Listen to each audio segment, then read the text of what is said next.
এরকম মানে কয়েক থানায় এরকম নির্যাতন করে তারপরে বিচার পেলাম না। এটা বাংলাদেশ, বৈষম্য বিরোধী বাংলাদেশ এটা না। আমরা কি দেশের নাগরিক না? আমরা এই দেশের নাগরিক তো, আমরা কোনো বিচার পেলাম না। দেশের নাগরিক আমি মামলা করবো। এখানে যদি মামলা না হয় হাইকোর্টে মামলা করবো, হাইকোর্টে মামলা করবো।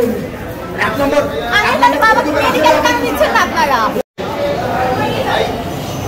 আমার বাথরুমের ভিতর 4 সন্ত্রাসী হামলা করে আমার মানে মৃত্যুর জন্য আমার উপর হামলা করছিল। আমি কোনো বিচার পেলাম না। ইন্সপেক্টর আসার শুনে চলে গেছে, কোনো ব্যবস্থা আমার হাসপাতালের মধ্যে চিকিৎসার মতো করায়নি।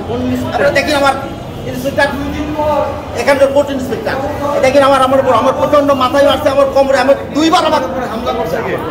ওই যে সন্ত্রাসী সাগর, সাব্বির, তারপরে জলিল আর কি 4জন 4টে মার্ডার কেসের আসামি সাবনুর হতে পারি। আমার সাথে কোনো দেখাও নাই, চিনিও না আমার সাথে। না না আমি জানি না, আমি চিনিও না, আমি গোলাম কোনো চিনিও না। আমি যুবলীগের রাজনীতির সাথে জড়িত ভাই। হ্যাঁ ভাই, আমরা তো জানি ওরা যুবলীগের। আমার সাথে কোনো জায়গা আমি চিনিও না ভাই। আমার এখন আপনি কি চাচ্ছেন?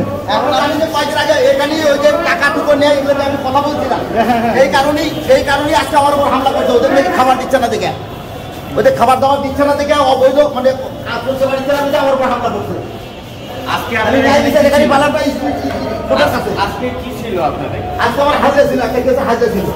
আমি হাজিরা দিতে আসছি, আমি বাথরুমে ঢুকছি, বাথরুমে যা হঠাৎ করে আমার উপর হামলা করছে। পরে ইন্সপেক্টর হামলা কয়জন জড়িত? 4জন। আমি ইন্সপেক্টর বলছি, ইন্সপেক্টর আমার কোনো কথাই শোনেন। ইন্সপেক্টর আমি বলে আমি প্রচন্ড মারছি, আমি আহত, আমাকে হাসপাতালে পাঠান, আমার চিকিৎসা বন্ধ করবেন। আপনি কি চিকিৎসার জন্য তাকে বলছিলেন? আমি বলছি, তাকে বলছি, সবাই বলছি, আমার চিকিৎসা বন্ধ পাঠাই। আমার থেকে হাতটা তুলে ছিলে গেছে, মাথায় প্রচন্ড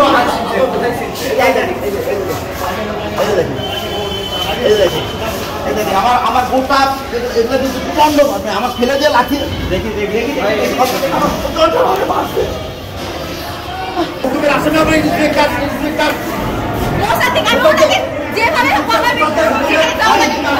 আচ্ছা, আপনি ওনার কে হন? আচ্ছা বলেন তো কি শুনেছেন আপনি? এই পাশে আসেন, এই পাশে কি শুনেছেন আপনি বলেন তো?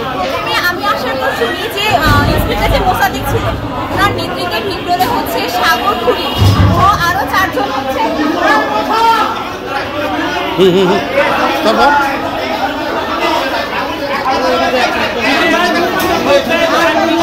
ভিতরে ঢুকছে বলেন। ওনারা হচ্ছে বাবার উপর হামলা করে, বাবাকে হচ্ছে ওয়াশরুমের ভিতরে ঢুকে বাবাকে মারা হয়। এটা যখন বাবা ওই ইন্সপেক্টর মোসাদ্দেককে বলে, উনি কোনো মানে অ্যাকশন নেননি, উনি ওখান থেকে পালাই গেছেন। আমরা আসার পর ওনার সাথে কথা বলার চেষ্টা করছি, উনি আমাদের কথা শুনেন না, উনি এখান থেকে চলে গেছে। এখানে আরো ইন্সপেক্টররা ছিলেন, ওনারা কিচ্ছু করেন নাই। বাবাকে এখন মেডিকেলে নিয়ে যাওয়ার কথা, মেডিকেলে না নিয়ে ওনাকে আবার হচ্ছে জেলখানায় নিয়ে যাওয়া হচ্ছে। কেন নিয়ে যাওয়া হচ্ছে?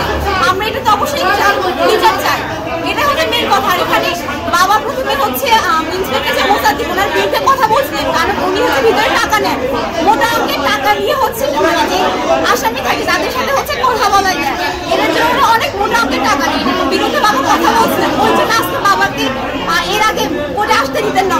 আজকে কোর্টে আসানোর পর বাবার বিরুদ্ধে এই একটা করলেন, উনি একটা করেন নিলেন। এখন পর্যন্ত উনি নাই এখানে, ওনার সাথে আমরা কন্ট্যাক্ট করার চেষ্টা করছি, বাট উনি নাই এখানে। আমরা এখন চাই যে বাবার চিকিৎসা হোক, চিকিৎসা না করে কেন বাবাকে জেলে দেওয়া হচ্ছে?